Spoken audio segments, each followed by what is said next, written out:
হে everyone, আজকে তোমাদের সাথে আমি শেয়ার করব আজকে দুপুরে আমি কী দিয়ে লাঞ্চ কমপ্লিট করব। তো জয়ের জন্য একটা ডিম ভেজে দিয়েছিলাম, সাথে কাঁচা লঙ্কা কাঁচা পেঁয়াজ দিয়ে আলু ভাতে মেখে দিয়েছিলাম।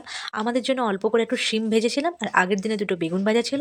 আর জয়দের ক্লাবে আগের দিনে ফিস্টি হয়েছিল, সেখান থেকে আমাদেরকে মাংস দিয়েছিল। আমি আর শাশুড়ি মা খেয়েছিলাম, সেখান থেকে আমি আবার জয়ের জন্য 2 পিস মাংস রেখে দিয়েছিলাম, কারণ আমি জানতাম নেক্সট ডে আমি হাঁসের মাংস দিয়ে ভাত খাবো। আর জয় তো হাঁসের মাংস খায় না, আমি আর শাশুড়ি মা খাবো। আর জয়ের জন্য অল্প একটু ডাল করে দিয়েছিলাম। ওর ওই ডাল আর ডিম ভাজা দিয়ে একদম বকবক খুশি হয়ে যেত, তবুও আমি 2 পিস মাংস রেখে দিয়েছিলাম, কারণ আমরা খেতেও পারছিলাম না। তবে আজকে এই হাঁসের মাংসটা খেতে আমার মায়ের মতন কিন্তু ভালো হয়নি, কারণ আজকে এই হাঁসের মাংসটা আমার মা তো রান্না করেনি। কারণ এই রান্নাটা বাবাদের এক বন্ধুর আড়তে পিকনিক হয়েছিল, আর সেখান থেকেই সেই কাকু আমাদের জন্য পাঠিয়েছিল, কারণ জানতো আমি আর মা হাঁস মাংস খেতে ভীষণ ভালোবাসি। তবে এই রান্নাটা আজকে মোটামুটি হয়েছে, তবে আমার মা যদি রান্তো জাস্ট ফাটাফাটি হয়ে যেত।